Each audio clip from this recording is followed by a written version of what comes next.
آپ نے فرمایا اللہ اس بندے پہ رحم فرمائے۔ کون سا بندہ؟ کہا جو رات کو تہجد کے لیے اٹھتا ہے، قیام اللیل کے لیے بیدار ہوتا ہے، پھر وہ اپنی زوجہ کو، اپنی بیوی کو اٹھاتا ہے، اللہ اکبر، اور پھر کیا کرتا ہے؟ اس کی بیوی جو ہے نا اس چیز کو ناپسند کرتی، اٹھنا نہیں چاہتی، وہ پانی پکڑتا ہے۔ کر سکتے ہیں ہم؟ ہمیں تو پتا صبح ناشتہ ہی کو نہیں ملنا، کیوں جی؟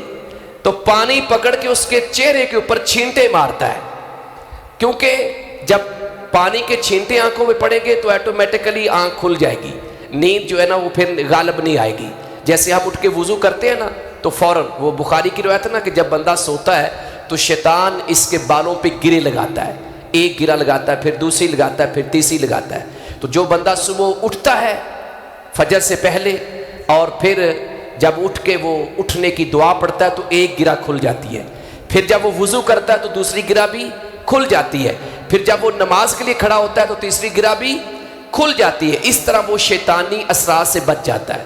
تو اب جو بندہ اٹھے گا نہیں، فجر پڑے گا نہیں، تو شیطانی اثرات تو رہیں گے، شیطان اس پہ غالب رہے گا۔ تو فرمایا کہ اللہ اس پہ رحم کرے۔ پھر آپ نے فرمایا کہ اللہ اس عورت پر رحم کرے، اس عورت پر رحم کرے۔ ایسی کئی خواتین ہیں الحمدللہ ہیں کہ جو آج کے دور میں بھی مرد سوئے ہوئے ہیں، حتیٰ کہ کئی ایسے مرد ہیں جو نماز ہی نہیں پڑھتے، لیکن خواتین تہجد بھی پڑھ رہی ہیں، 5 نمازیں بھی پڑھ رہی ہیں۔ تو فرمایا اللہ اس عورت پر رحم کرے جو تہجد کے لیے اٹھتی ہے، قیام اللیل کے لیے بیدار ہوتی ہے، اور پھر اپنے خامد کو بیدار کرتی ہے، خامد کو۔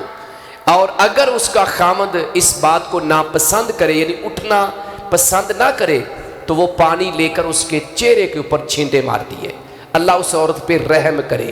اب ہم نے دیکھنا ہے کہ ہم اس رحمت کو حاصل کرنے کے لیے کوشش کرتے ہیں کہ نہیں کرتے۔ چھوٹا سا کام ہے، 2-4 دن لڑائی چلے گی، لیکن ساتھ ان کو حدیث سنائے نا، بھائی میں اپنی مرضی سے نہیں کر رہا، یہ اللہ کے پیغمبر اسلام کی بات اور حدیث پہ عمل کر رہا ہوں، ٹھیک ہے؟ ان کو حدیث سنائیں کہ صبح آج ہم نے طے کر لینا ہے کہ صبح جو ہم میں سے پہلے اٹھے گا وہ دوسرے کو اٹھائے گا، اور جو نہیں اٹھے گا اس کے چہرے پہ ہم پانی کے چھینٹے ماریں گے، تو بات سیدھی ہو جائے گی، کام چلنا شروع ہو جائے گا۔